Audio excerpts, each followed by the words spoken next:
인간은 누구나 자기에게 주어진 인생을 성공적으로 살아가기를 원합니다. 그러나 막상 현실은 우리의 기대에 못 미치는 실패를 경험할 때가 더 많은 것이 사실인 것 같습니다. 그러다 보니까 어떤 때는 일을 하기도 전에 지레 실패할 것이 염려가 되고 두려워서 망설일 때가 있죠. 혹시 있을 수 있는 실수로 인해서 내 인생에 치명적인 피해를 입으면 어떻게 하나? 또 내가 이것 때문에 다시 일어나지 못하고 주저앉으면 어떻게 하나? 하는 염려가 우리 마음에 드는 것은 당연한 인간의 생각이라고 볼 수 있습니다. 하지만 우리가 제대로 시도조차 해보지 않고 미리 가불해서 실패를 두려워하는 것은 일생 동안 우리가 아무 일도 하지 못하도록 만들게 됩니다. 우리 교회 요즘에 어린 생명들이 태어나서 교회가 훨씬 밝아졌습니다만은 그 아이들이 걸을 때 보면요, 어느 날 아장아장 걸으면 너무 신기해가지고 이제 박수를 치고 난리가 나는데, 사실 그 아기가 걸음마를 세 걸음 뛰기까지 얼마나 많은 나름대로 애를 쓰고 넘어지고 자빠지고 실패를 경험하는지 모릅니다.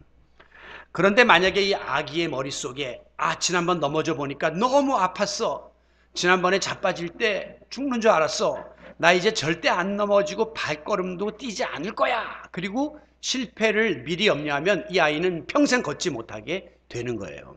여러분, 독수리가 하늘의 제왕으로 군림하지만 가끔씩 그 다큐멘터리에 보면 독수리도 새끼가 처음에 날 때에 처음부터 그렇게 나는 게 아니더라고요. 새끼들은 처음에 날아보려고 하다가 그냥 땅에 떨어지는 애들도 있고, 그러면 와서 뱀이 그냥 삼켜버리는 애들도 있을 만큼 끝없는 실패를 거듭하지만 마지막에 찬란한 날개를 펴고 그 비행에 성공하는 이런 모습을 볼 수가 있습니다.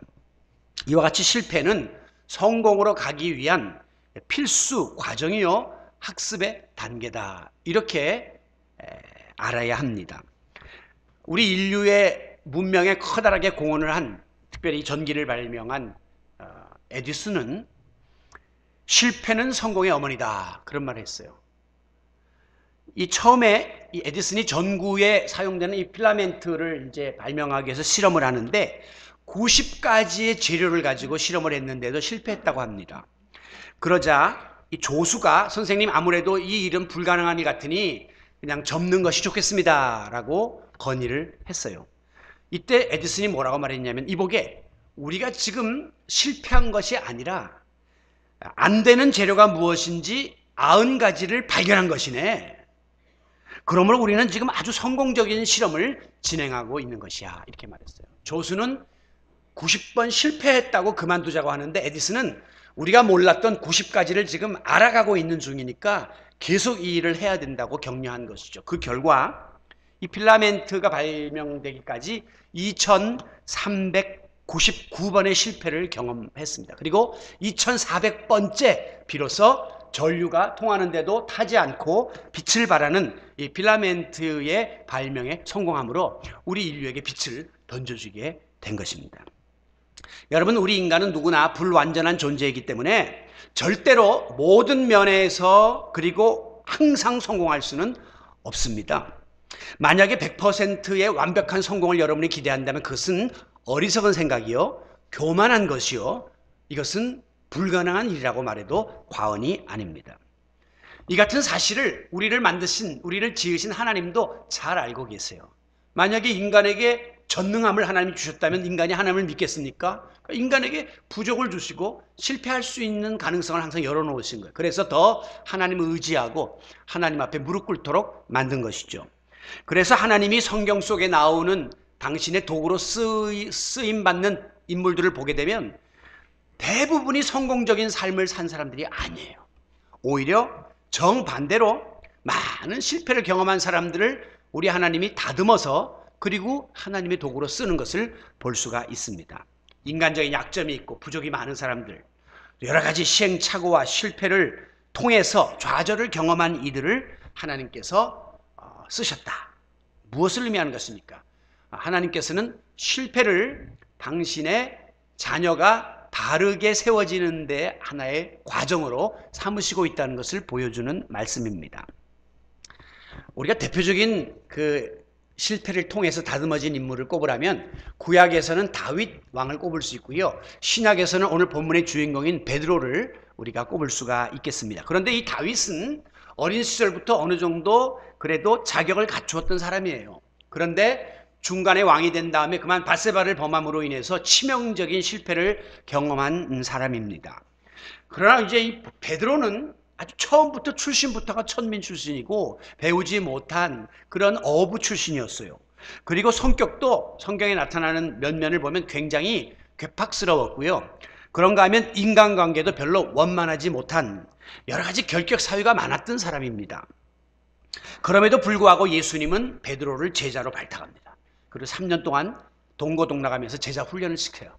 그래서 베드로의 모난 부분을 다 깎아내시고 베드로를 마침내 수제자의 자리에까지 앉도록 만들어 주셨습니다. 하지만 이 같은 베드로도 결정적인 순간에 이르러 예수님을 3번씩 부인함으로 성공의 정점에 이르렀을 때에 실패 나락으로 떨어지는 이런 천국과 지옥을 경험하게 되는 것이죠. 저는 여기에서 우리들이 경험하게 되는 이 실패라는 것이 우리 인간의 무능 때문에만 주어지는 것은 아니다 하는 것을 발견하게 되었습니다. 우리가 대부분 실패하면 내가 배운 게 없고 가진 게 없고 백그라운드가 없고 나는 능력이 부족하고 우리 집안 환경이 안 돼서 나는 실패할 수밖에 없어 이렇게 아예 체념하는 사람들인데 그렇지만은 않다는 거예요. 그것도 물론 하나의 요소가 될 수는 있지만 베드로 보세요. 베드로가 지금 앞서 말씀한 것처럼 인간적인 부족함과 약점이 많았던 사람입니다. 그러면 베드로는 100% 부족만 했습니까? 아니에요. 베드로도 나름대로 장점이 있었고 능력이 있었어요. 그러니까 예수님에게도 인정받고 다른 제자들에게도 인정을 받아서 수제자까지 올라갔지 전혀 아무것도 100% 갖추지 못했다면 그런 자리에 아예 오를 수도 없었을 것입니다. 다윗 왕을 보세요. 어린 시절부터 다윗 왕은 그 블레셋의 골리앗을 넘어뜨릴 만한 그런 용기가 있었고 지혜가 있었고 그리고 하나님을 향한 믿음을 갖고 있었던 사람이 다윗이에요. 능력이 있었어요. 사사 삼손은 태어나면서부터 나시린으로 구별되어 거룩하게 살았던 성별된 사람이었고 당대에 그보다 더 힘을 가진 사람이 없을 만큼 초인적인 힘을 가진 용사였습니다. 능력이 그에게 있었어요. 심지어 가룟 유다까지도 가룟 유다가 그 제자들 사이에서 그 재정을 맡았거든요. 어느 부서든지 재정을 맡은 분들은 믿을 만한 사람이고 유능한 사람들이 맡는 겁니다. 그러니까 가룟 유다도 나름대로 능력이 있었던 거예요. 그런데 이 같은 이들의 공통적인 약점이 뭡니까? 그것은 바로 중간에 결정적인 실수를 통해서 실패를 경험했다고 하는 것입니다. 그러므로 실패가 내 능력이 부족해서 오는 것이다 이렇게 말하는 것은 자기 자신을 자위하려고 하는 행위예요. 실패는 오히려 어떤 일이 꼭대기까지 치달았을 때의 정점에서 너무 교만하거나 방심했다가 당하게 되는 거예요. 그래서 세계적인 알피니스트들이 높은 산을 정복했을 때에 그들은 함부로 거기에서 손을 들고 방자하게 외치지 않는다는 겁니다. 다 무릎을 꿇고 겸허하게 자세를 낮춘다고 합니다. 왜? 그 산에 엄청난 강풍이 부는데 괜히 거들먹거리다가는 그냥 날아가 버린다는 거예요. 우리가 뭘 좀 된 줄 알고 뭘 좀 이룬 줄 알고 그리고 교만하거나 방심하면 완전히 실패의 구렁텅이에 빠질 수밖에 없음을 보여주는 말씀이에요. 아울러 우리가 신앙적으로 영적으로 볼 때에는 이 실패 배후에는 항상 사단의 역사가 개입되어 있음을 알 수 있습니다. 굉장히 중요한 부분이에요. 우리 그리스도인은 어떤 실패가 있을 때 그냥 뭐 인간적으로 내가 잘못 판단해서 이런 일이 벌어졌다. 그냥 내가 좀 교만하고 방심했다가 당했다. 이런 정도만이 아니라 플러스 이것을 통해서 하나님이 내게 영적으로 무엇을 깨우쳐주고 있고 내가 신앙적으로 어떤 면에서 잘못했는가 하는 것을 한번 들여다보는 것이 지혜로운 생각입니다. 다윗 왕이 실수했을 때 그때 암몬 족속과 전쟁 중이었어요. 그러면 당연히 왕이 앞장서서 나가서 싸워서 승리를 쟁취하는 것이 왕의 책임인데 다윗은 뭐 암몬 족속 정도야 뭐 내가 뭐 그거 굳이 나가지 않아도 우리야 장군 당신 나가서 싸워. 그리고 지금 병사들이 피 흘리고 있는데도 다윗은 한가롭게 왕궁 지붕을 거닐다가 목욕하는 밧세바를 보면서 음욕이 생겨서 그만 범함으로 실패를 하게 된 거예요.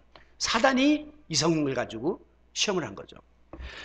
여러분 이 삼손 보세요. 삼손이 그런 용사였지만 블레셋 사람들이 들릴라를 거기다 첩자로 집어넣어 가지고 삼손의 그 힘의 근원을 알아내고 머리 다 깎이우고 결국 마침내 힘을 잃어서 실패한 거예요. 방심한 거예요. 또 영적으로는 시험에 빠진 것이죠. 가룟 유다 보세요. 돈을 관리하다 보니까 돈에 관심이 많아졌고 욕심이 많아졌습니다. 그래서 은 30에 스승을 팔아먹는 그런 실패를 저지르게 되었습니다. 오늘 본문에 나오는 베드로는 왜 실패했나?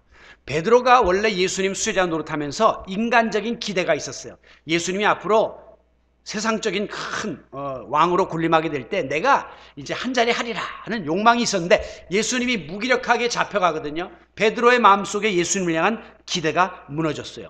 동시에 이제 예수님 잡혀가면 그 다음에 보나마나 예수 따르던 제자들 다 잡혀가서 똑같은 처지 될 터인데 하는 두려움이 생겼습니다. 그래서 베드로가 예수님 모른다고 부인하는 자리까지 빠지게 된 것이에요. 그러나 그 배후에는 여전히 사단의 역사가 개입하고 있었음을 알 수가 있습니다. 왜냐하면 예수님은 이전부터 베드로가 잘못할 때마다 항상 사탄의 역사를 지적하시면서 책망을 하셨거든요. 그 대표적인 일이 마태복음 16장에서 예수님이 고난받을 것과 십자가에 달려 죽을 것을 예고하실 때에 베드로가 주님 그런 일이 있으면 안 됩니다 라고 말려요. 그때 예수님 뭐라 말씀했죠? 사탄아 내 뒤로 물러가라. 너는 나를 넘어지게 하는 자로다 라고 베드로를 책망한 게 아니라 베드로의 마음속에 그런 마음을 집어넣은 사탄을 예수님이 책망했다는 거죠. 그런가 하면 이 베드로의 예수님을 부인하는 장면이 담겨있는 누가복음 22장에 보면 예수님이 뭐라고 말씀하냐면 베드로야 네가 다 울기 전에 3번 나를 부인할 것이다 이렇게까지 예고하면서 예수님이 안타깝게 말씀하시기를 시몬아 시몬아 보라 사탄이 밀 까부르듯 하려고 요구할 것이다 그랬어요. 그러니까 그 타작마당에서 밀을 까듯이 너를 그냥 완전히 다 사로잡으려고 지금 덤벼들 것이다 이렇게 사탄의 유혹에 네가 넘어갈 것이라고 경고했단 말이죠. 그런데 이 베드로는 이 같은 사실을 감지하지를 못했던 것입니다. 그래서 바로 우리 성도들은 실패 배후에 사단의 역사와 유혹이 있음을 알아야 된다는 말씀이죠. 여러분 어떤 실패를 여러분이 경험한다 할지라도 거기에는 항상 우리를 넘어뜨리려고 하는 사탄의 계기가 숨어져 있습니다. 그런 유혹이 개입되어 있다는 사실을 알아야 해요. 이것을 알려면 영적으로 분별을 해야 되고 깨어 있어야 되고 그러므로 이것을 이기려면 늘 기도하고 믿음 위에 굳건히 서는 길밖에는 방법이 없는 것이죠. 특별히 잘 될 때, 잘 나갈 때 이만하면 됐다라고 생각하는 정점에서 꼭 교만에 또 방심에 시험이 우리 마음속에 든다는 사실을 깨닫고 항상 주님 앞에서 겸허한 마음으로 자신을 살피고 그리고 하나님의 뜻을 깨달아 순종하기를 힘쓰는 지혜로운 성도 여러분들이 되시기를 바랍니다. 불행하게도 이 수제자였던 베드로는 분명히 예수님께서 아주 구체적으로 베드로의 실패를 예고하셨어요. 내가 오늘 닭 울기 전에 3번 나를 부인할 것이다. 아주 자세하게 시간과 상황을 또 횟수까지 예수님이 말씀해 주셨습니다. 그럼에도 불구하고 예수님이 잡혀서 대제사장의 안뜰에 끌려가자 많은 사람들이 그 뒤를 따랐는데 성경에 보면 베드로가 멀찍이 따라갔다 방관하면서 상황이 어떻게 되나 보려고 간 겁니다. 근데 사람들이 불을 펴놓고 거기서 이런저런 이야기를 하는데 베드로도 이제 그 안에서 상황을 살피고 있던 중에 어떤 하녀가 아니 이 사람 예수의 제자 아니야? 라고 베드로를 지목했습니다. 베드로가 무슨 소리야 나는 예수 알지도 못해 하면서 부인을 해요. 그러자 그 옆에 있던 다른 무리들이 맞아 이 사람의 말투가 그걸 증명해. 이거 갈릴리 사람이고 예수 제자 맞아. 나도 봤어. 몰라 나 몰라. 3번을 연거푸 예수님을 부인했습니다. 어떤 성경에 보면 아예 저주합니다. 내 손에 장을 지져라 내가 예수를 알면. 이렇게까지 이야기를 하는 거죠.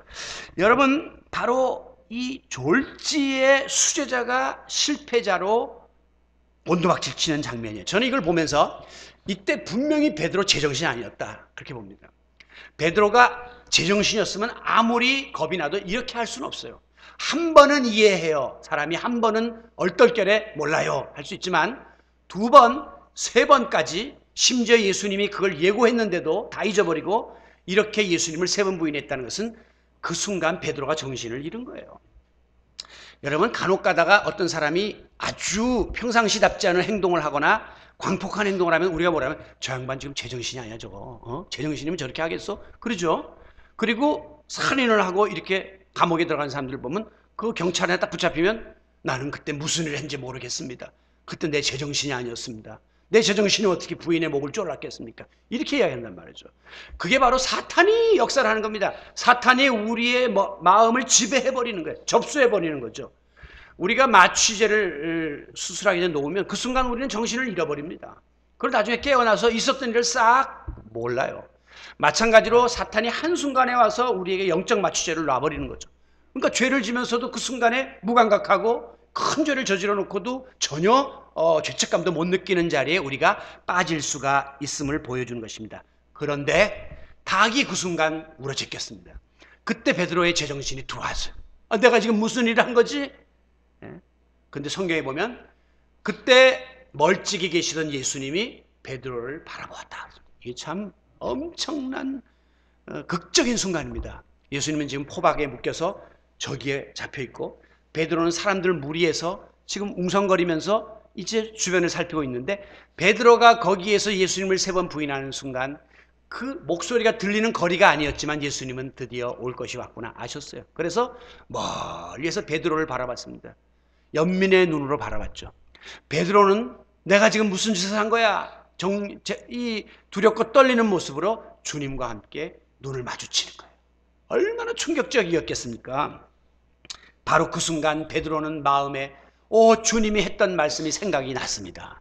그리고 자기가 저지른 죄가 얼마나 엄청난 것인가를 깨닫게 되었습니다. 그래서 성경에 보면 베드로가 밖으로 나가서 심히 통곡했다. 여러분, 베드로가 다혈질이거든요. 이 사람 아마 통곡을 보통 한 게 아니라 막 벽을 쳤을 거예요. 머리를 막 벽에 부딪히면서 막 하나님 앞에 통곡을 했을 겁니다. 다른 번역 성경에 보면 베드로가 슬피 울었다 그랬어요. 남자의 눈물이 참 귀한 것이지만 슬프게 울부짖는 베드로, 그것은 자기가 저지른 부끄러운 잘못에 대해서 깨달은 거예요. 그리고 그 잘못을 후회하는 거예요. 그리고 더 나아가서 회개의 눈물이었습니다. 회개의 기도, 회개의 울부짖음이었던 것입니다. 여러분, 반면에 예수님을 은 30에 팔아먹었던 또 다른 제자 가룟 유다를 보실까요? 가룟 유다도 정신이 나가가지고 예수님을 은 30에 한순간 팔아넘겼는데 정신 들어오고 보니까 예수님이 묶여가게 되니까 아이고 내가 큰 잘못을 저질렀구는 것을 깨달았어요. 그래서 자기가 받은 은 30냥을 가지고 그 제사장을 찾아가서 나 이거 안 할랍니다. 나 잘못했습니다. 안 할래요. 제사장이 이미 다 끝나서 이제는 네가 알아서 해. 할 수 없이 가룟 유다가 이 은을 성소에다 집어 던집니다.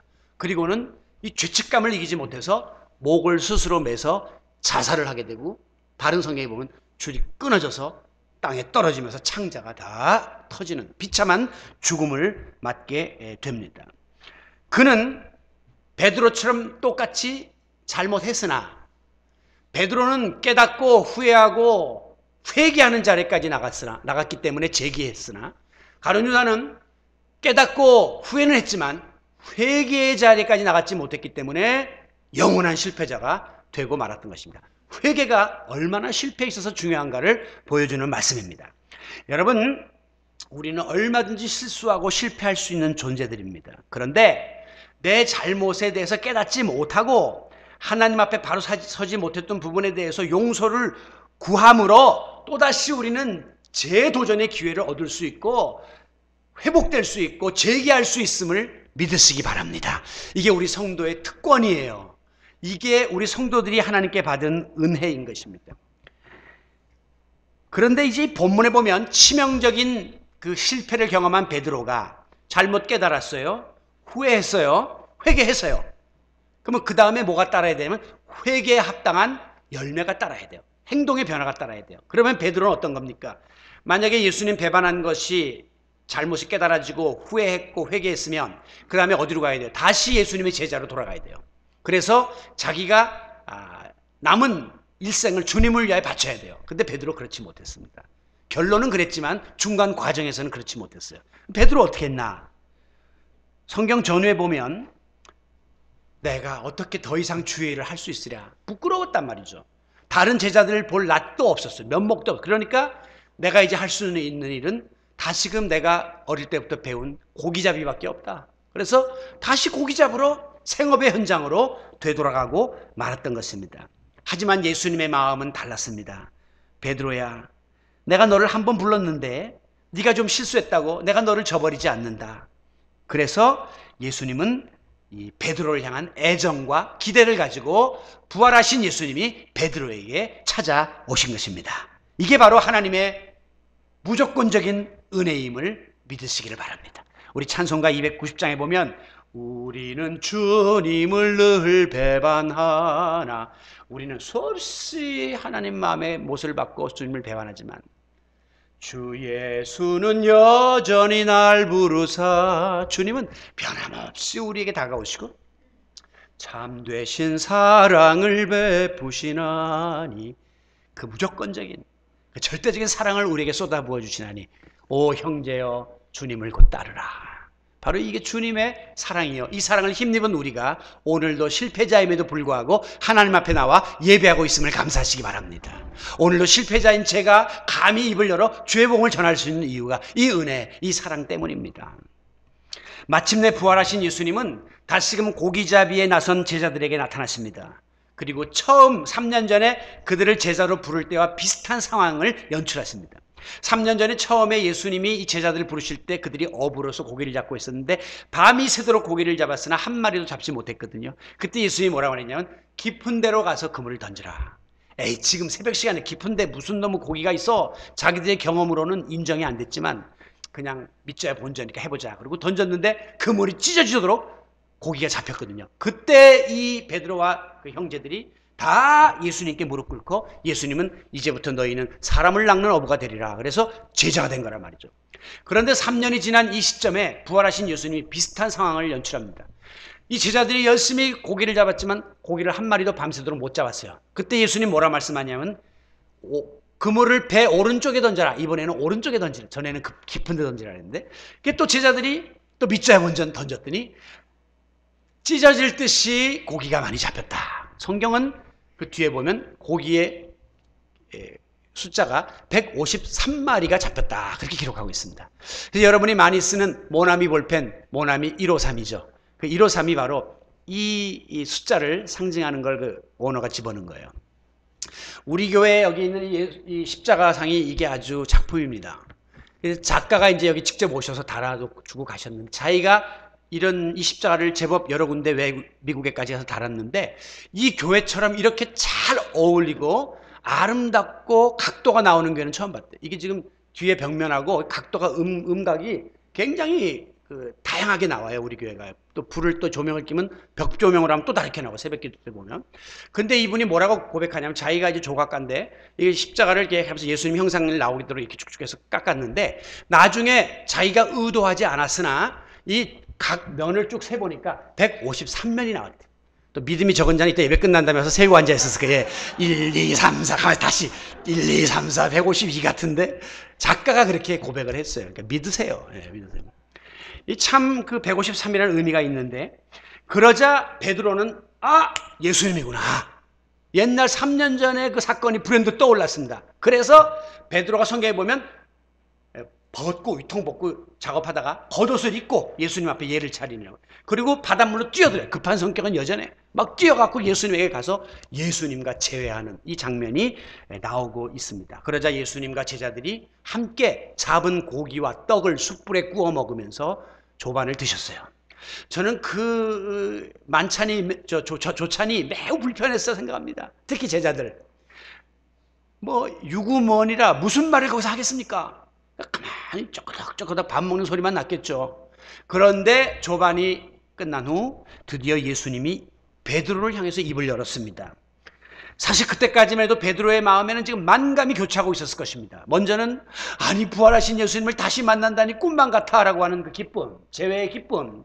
그러나 또 하나는 내가 예수님한테 못할 짓을 하고 3번이나 부인하고 창피해서 어떻게 하나 라고 하는 실패, 수치심. 이런 것들이 지금 베드로의 마음을 지배하고 있었겠죠.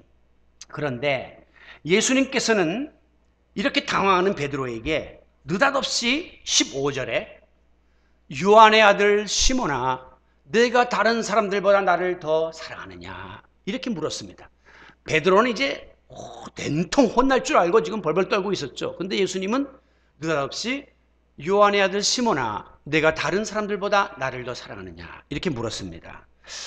다시 말하면 예수님은 지금 실패를 경험한 베드로에게 그게 지금 중요한 게 아니라 아직도 내 마음에 나를 향한 사랑이 남아있는가를 확인하기를 원하셨던 것입니다. 여러분, 이 질문 속에는 아주 중요한 의미가 담겨져 있습니다. 예수님이 베드로에게 이름을 지어주셨는데 그게 베드로라는 이름이에요. 반석이라는 뜻이에요. 베드로가 신앙 고백을 훌륭하게 하자 예수님이 이제부터는 내 이름을 베드로라 하라 그랬단 말이에요. 그래서 성경에 보면 항상 베드로야 베드로야 이렇게 했는데 오늘 본문 15절에 부활하신 예수님이 베드로를 부를 때 뭐라고 불러요? 베드로야 하지 않고 요한의 아들 시몬아. 베드로가 원래 갖고 있던 자기 아버지가 붙여준 그 이름 시몬이라고 불렀습니다. 여러분, 이건 무슨 의미가 있느냐? 네가 과거에 사명자로서 나의 수제자로서 베드로로서 활동하던 그거 네가 3번 부인하면서 다 망가졌지? 다 무너졌지? 지금 그것 때문에 네가 굉장히 괴로워하고 그 자리로 못 간 것에 대해서, 지키지 못한 것에 대해서 슬퍼하고 있지? 그러면 그거 잊어버려, 과거. 그리고 일단 원점으로 돌아가자. 너 오리지널 이름이 뭐야? 시몬이지? 그러면 시몬아, 옛날 수제자 거 다 내려놓고 네가 했던 그 신앙 고백, 칭찬받았던 거 다 잊어버리고 있는 모습 그대로 출발해라. 원점으로 시작할 것을 기대하시는 예수님의 의도가 깔려있는 부분이라고 볼 수 있습니다. 여러분, 베드로가 왜 이렇게 죽을 지경이었냐 하면 이게 지금 한두 번이 아닙니다. 예수님이 생전에 베드로에게 몇 번씩이나 이 같은 일이 올 것을 경고하셨었거든요. 그런데 베드로가 이것을 끝까지 지키지 못한 것에 대해서 너무나 큰 부끄러움이 그 마음에 있었던 것이에요. 제가 몇 가지만 한번 소개해 볼까요? 예수님이 십자가에 달려 죽기 전에 겟세마네 동산에 올라가서 마지막 기도를 드립니다. 그때 베드로, 야고보, 요한 수제자 3명을 데리고 가요. 예수님이 그들에게 뭐라고 말했냐면 내 마음이 심히 고민하여 죽게 되었으니 나를 위해 좀 기도해 달라, 그렇게 말합니다. 여러분, 리더가 이 밑에 조직원들에게 내가 지금 고민해서 죽을지경이다, 그런 말은 절대 안 하는 겁니다. 제가 아무리 지금 죽을 지경에 여러분에게 여러분 나 지금 고민돼서 죽겠습니다, 그런 말은 안 하게끔 되어 있는 게 정상이에요. 근데 예수님이 이런 말씀을 했을 때 이 제자들이 알아차렸어요. 지금 뭔가 심상치 않은 일이 벌어지고 있구나. 예수님 신변에 무슨 일이 벌어지고 있구나. 그러니까 깨어 기도하라니까 기도해야지. 기도했어야 하는데 예수님이 땀방울이 핏방울이 되도록 기도하고 와보니까 셋 다 그냥 자빠져서 자고 있는 거예요. 그거는 자빠졌다고 해도 돼요. 자빠져서 그냥 자고 코를 골고 자고. 예수님이 시험에 들지 않게 깨어 기도하라. 마음은 원이로되 육신이 약하구나. 그리고 또 가서 기도하고 또 자빠져 자고 있는 거예요. 이게 베드로에게 나중에 기도할 때 기도하지 않았기 때문에 시험에 빠지는 결과를 가져왔어요. 그때 만약에 깨어 기도했으면 야, 이거 시험이 드디어 오는구나, 다 이겼을 거예요. 우리가 기도의 줄 놓으면요, 그러면 시험에 100% 빠집니다. 기도의 줄 붙잡으면요, 그래도 빠질 확률이 적어져요. 내가 계속 주님과 교통하고 있고 주님께로부터 정보를 받고 있고 힘을 얻고 있기 때문에. 그래서 우리가 기도의 생활을 호흡이라고 하는 거예요. 숨 안 쉬면 죽는 것처럼 기도를 계속해서 여러분들이 어디에 있든지 간에 하나님과 유지해 나가야 한다는 겁니다. 베드로의 결정적인 실수의 원인이에요. 그리고 이제 또 하나가 바로 오늘 말씀드린 것처럼 예수님이 분명히 이렇게 사탄이 너를 밀가부로 듯이 지금 너를 청구하고 있다, 요구하고 있다, 그러니 정신 바싹 차려라 라고 시간까지 상황까지 다 가르쳐줬는데도 베드로가 방심하다가 예수님 3번 부인하는 이 잘못, 이거는 정말 치명적인 겁니다. 그리고 그 다음에도 문제가 있어요. 그러면 예수님이 죽임당한 이후에 또 자기가 부끄러우니까 이제 다시 열심히 주의 일을 해야 될 거 아니에요. 그런데 베드로가 지금 어디가 있어요? 다시 비린내 나는 고기 잡으러 가 있는 거예요. 입에 풀칠하는 일도 중요했던 거죠. 이것도 제자로서 할 일이 못 됐던 겁니다. 그러니까 베드로는 그야말로 쥐구멍이라도 찾아들고 싶은 심정이죠. 예수님이 이렇게 나타나실 줄 몰랐는데 다시 앞에서 그 주님을 배우니까 너무 부끄러운 그런 마음의 자리에 고개를 둘 수가 없었던 것입니다. 여러분, 베드로는 이 실패의 트라우마 때문에 평생을 아마 시달렸을 거예요. 여러분들도 일생을 살면서 어떤 결정적인 실패를 경험하면 그 트라우마가 자다가도 벌떡 일어나고, 그리고 그냥 밥을 먹다가도 밥맛이 뚝 떨어지고 이러면서 그 일생을 괴롭히거든요. 베드로가 일설에 의하면 마지막에 죽을 때 십자가에 거꾸로 매달려 죽은 것으로 전해지고 있습니다. 이 이유가 무엇이냐? 베드로 그때 받은 상처, 그 트라우마가 계속 괴롭혔던 거예요. 내가 죽기 전에 이 예수님에게 이걸 보답하고 가고 싶은데 어떻게 할까? 예수님은 바로 십자가에 달렸는데 나는 감히 그 제자가 또 그를 3번이나 부인했던 배신자 주제에 나는 거꾸로 매달려 주세요. 그래서 베드로가 이것을 통해서 그 자기의 그 실패를 만회해 보려고, 보상해 보려고 했던 것으로 이렇게 해석되기도 합니다. 그런데 중요한 것은 이렇게 엄청난 실패의 늪에 빠져 있던 자포자기와 절망 가운데 있던 베드로에게 부활하신 주님이 먼저 찾아왔다는 겁니다. 여러분, 잘못한 사람이 상대방에게 먼저 가서 잘못을 빌어야지. 베드로가 먼저 주님께 무릎을 꿇어야 되는데 주님이 먼저 오신 거예요. 왜? 덜 미안하라고, 덜 죄송하게 하려고 하기 위해서 예수님이 베드로에게 찾아오셨습니다. 그런데 차라리 그냥 책망하면서 너 왜 그때 그랬냐 한마디 해주시면 좀 마음이 편할 텐데, 예수님은 과거의 실패에 대해서 한마디도 입을 열지 않으셨습니다. 책임 추궁 안 하십니다. 예수님은 그 베드로가 지금 당하고 있는 마음 상태를 읽었던 거예요. 안 그래도 지금 괴로워서 쥐구멍이나 찾고 싶고 매일매일 트라우마에 시달리고 있는 베드로에게 내가 이 말을 또 꺼내서 해야 되겠는가? 예수님이 더 이상 그 말을 하지 않고 그냥 슬쩍 옆으로 돌려서 앞서 말씀처럼 사명자인 베드로의 이름보다는 네가 사명자로는 실패했으나, 수자로는 실패했으나, 요한의 아들 시몬아, 나는 네가 인간으로서 다시금 새 출발하기를 원한다. 그리고 과거는 잊고 네가 잘못을 만약에 뉘우쳤다면 원점에서부터 다시 한번 도전해보지 않을래? 이렇게 주님이 넌지시 그에게 메시지를 전달하고 있는 것이죠. 여러분, 사람은 누구나 다 실패의 아픈 기억을 안고 있습니다. 아무리 지금 잘 나가 보이는 사람도 인생에 그 깊은 실패의 수렁에 안 빠져본 사람이 없어요. 여기 있는 신목사도 그냥 나는 학교 시험만 보면 떨어져요. 그래가지고 나 2차 인생입니다. 2차 인생. 뭐 하다못해 미국에 갈 때 비자 심사도 떨어져. 또 가서 재심하고. 하여간 저는 실패의 인생이에요. 목회도 뭐 잘 나가는 정점에서 또 다시 나락에 떨어져. 그냥 하나님 밑에서 그냥 그렇게 저를 훈련시키는데, 여러분, 어려울 때 그냥 입만 다물고 있어도 감사해요. 근데 꼭 사람들 중에 옆에서 그거 가지고 막 그냥 비난하고 공격하고, 그리고 상처에 그냥 막 그 기름을 붓는 사람들이 있거든요. 그것은 정말 인간이 할 일이 아니에요. 가정에서도 마찬가지고, 그리고 교회에서도 마찬가지고, 우리가 좀 어렵고 힘들면 그저 알지만 입 다물고 슬슬슬 눈치만 보고, 그리고 또 손 한 번만 잡아줘도 무슨 말인지 알잖아요. 그리고 한 번 안아주면 그냥 저절로 눈물이 흐르잖아요. 이게 그리스도인이지, 그걸 가지고 그냥 나발거리면서 전화통 붙잡고 사람들에게 전파하고 그걸 긁어부스럼 만드는 것은 이건 세상 사람도 할 일이 아닌 것이죠. 우리 주님은 이런 사실을 알기 때문에 이 실패의 나락에서 고통받는 베드로에게 먼저 찾아오시고, 그리고 그 잘못 다시 한번 까발리지 아니하시고 그냥 묵묵히 상처를 치유하시면서 격려하시면서 위로해주고 있는 것입니다. 성도 여러분, 오늘 우리 주님은 우리가 어떤 잘못을 저질렀다 할지라도 우리가 진심으로 회개하기만 하면 2번 다시 책임을 묻지도 않고 따지도 않는 분이십니다. 그냥 품어주시는 분이세요. 이 좋으신 주님의 품에 오늘도 안겨서 평안을 누리시고 위로를 받으시고 자유를 누리시고 새 힘을 얻는 행복한 주님의 백성들이 되시기를 바랍니다. 마지막 보시면 예수님은 이 실패를 경험한 베드로에게 그러면 뭘 원하셨냐? 사랑을 확인하고 싶었습니다. 그래서 예수님은 내 관심은 네가 실패한 거에 있지 않아. 내 마음에 아직도 사랑만 남아있으면 돼. 이렇게 예수님께서 베드로에게 질문을 던지신 거예요. 그래서 네가 나를 사랑하느냐? 이 말씀은 현재형입니다. 과거의 실패보다 내가 지금 네 마음이 나를 향해 사랑하는 마음이 남아있는가를 확인하기 원하셨던 것이죠. 여러분, 과거는 흘러간 겁니다. 과거에 우리 부부가 사랑했는데 그 중요한 게 아니에요. 지금 사랑하고 있어야 돼요.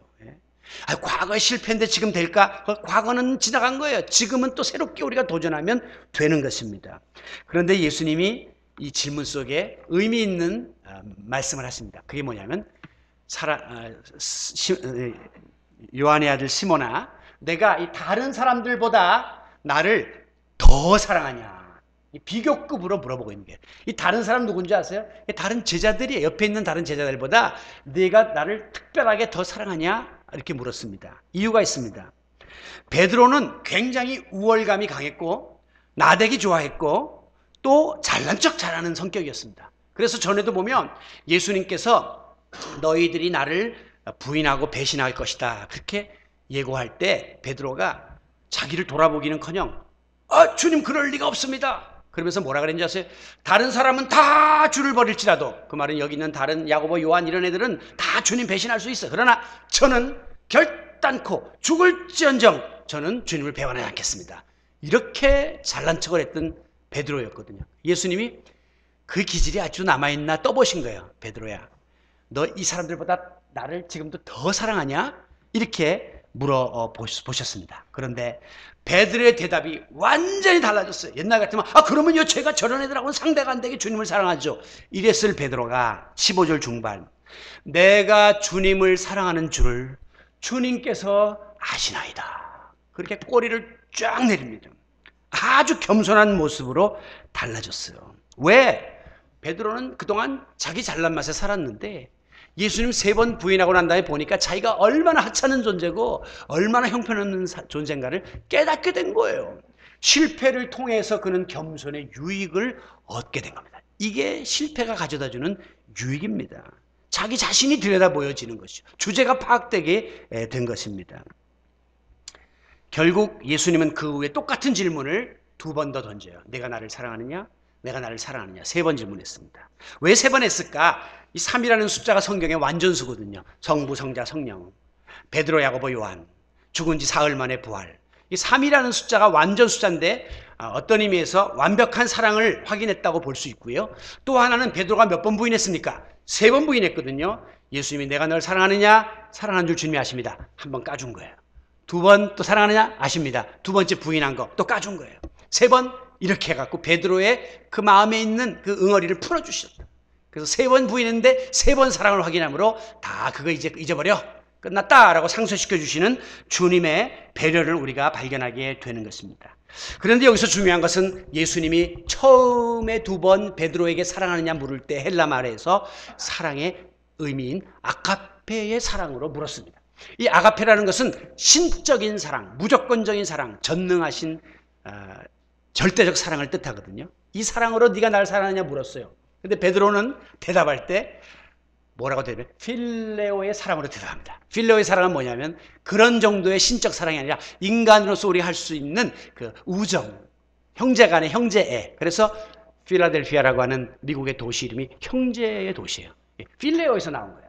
필레오의 사랑으로 내가 주님을 사랑합니다 그랬어요. 옛날 같으면 네가 아가페의 사랑으로 사랑, 그럼 내가 아가페의 사랑으로 사랑하죠 이랬을 베드로인데, 하나 예수님 내가 감히 신적인 사랑으로 내가 예수님을 3번이나 부인했는데 난 그런 말 못해요. 그냥 내가 할 수 있는 거는 인간이 할 수 있는 그냥 최대한의 형제의 사랑, 뭐 이런 우애, 이런 정도로 내가 주님을 사랑합니다. 이렇게 답을 합니다.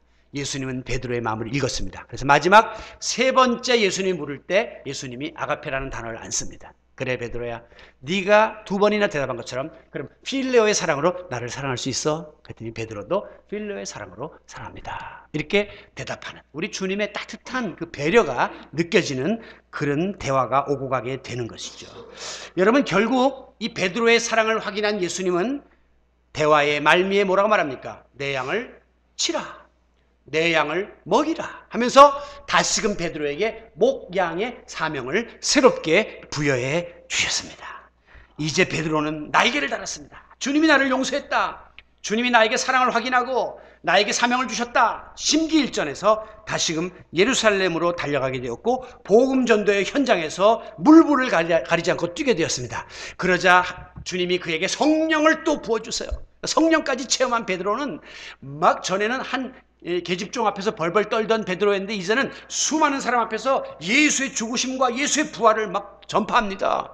목에 칼이 들어올 줄 알면서도 그러자 사람들이 막 3,000명의 형제들아 우리가 어찌할꼬 가슴을 치면서 회개하는 놀라운 일들이 벌어지게 되었고, 그로 인하여 예수 믿는 사람들이 모여서 교회가 탄생하게 되었고, 베드로는 초대교회의 지도자로, 기둥 같은 지도자로 쓰임받게 되었음을 믿으시기 바랍니다.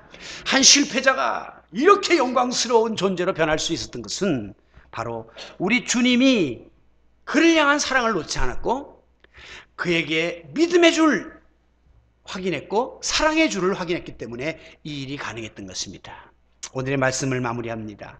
잠언 24장 16절에 보면 오직 의인은 7번 넘어질지라도 다시 일어난다 그랬어요. 7번 넘어져도 8번째 일어나는 게 그리스도인의 삶입니다. 어떻게 가능합니까? 주님을 향한 믿음의 줄 놓지 않으면 돼요. 어떻게 가능합니까? 주님의 사랑의 줄 놓지 않으면 우리는 그 줄 붙잡고 또 일어나고 또 일어날 수 있는 오뚜기 인생이 될 수 있는 줄 믿습니다. 오뚜기가 넘어뜨려도 또 일어나고 넘어뜨려도 또 일어나요. 왜 그런가 들여다봤더니 그 밑에 무거운 추가 딱 자리를 잡고 있더라고요. 중심추가 있어요. 이 중심추가 바로 믿음이요 사랑입니다. 주님을 향한 믿음과 사랑의 이 추만 딱 우리의 삶의 중심을 잡으면 세상에서 아무리 넘어지고 쓰러져도 우리는 예수의 이름으로 나는 일어서리라, 예수의 이름으로 나는 승리하리라 선포하고 그런 승리의 삶을 살아갈 수 있을 것입니다. 여러분, 앞으로도 여러분의 삶 속에 끊임없는 실패는 다가올 것입니다. 제가 예언합니다. 그런데 우리의 삶의 변화는 뭡니까? 이 같은 실패를 통해서 더 다듬어지고 더 주님 닮은 모습으로 변화되어서 훗날 더 성숙한 그리스도인으로 서게 될 것이라고 하는 사실 또한 예언합니다. 이것이 그리스도인의 소망이에요. 사랑하는 성도 여러분, 과거에 실패했습니까? 그거 부끄럽게 생각하지 마십시오. 그것 때문에 매일 기죽어서 지낼 이유가 없는 것이에요. 지금 실패에 직면했습니까? 그것 때문에 좌절하지 마십시오. 주님은 우리를 또 일으켜주십니다. 아이고, 앞으로 실패하면 어떻게 하나, 다가올 미래 때문에 두렵습니까? 두려워하지 마십시오. 우리 주님은 실패를 극복하고 승자가 될 수 있도록 만들어주시는 우리의 좋으신 아버지 하나님이시기 때문입니다. 오늘도 실패를 두려워하지 말고 주님을 향한 믿음, 주님을 향한 사랑의 줄을 붙잡고 앞을 향해서 끊임없는 다름박질을 달려나가는 역전의 승자들이 다 되시기를 예수 그리스도의 이름으로 축원합니다.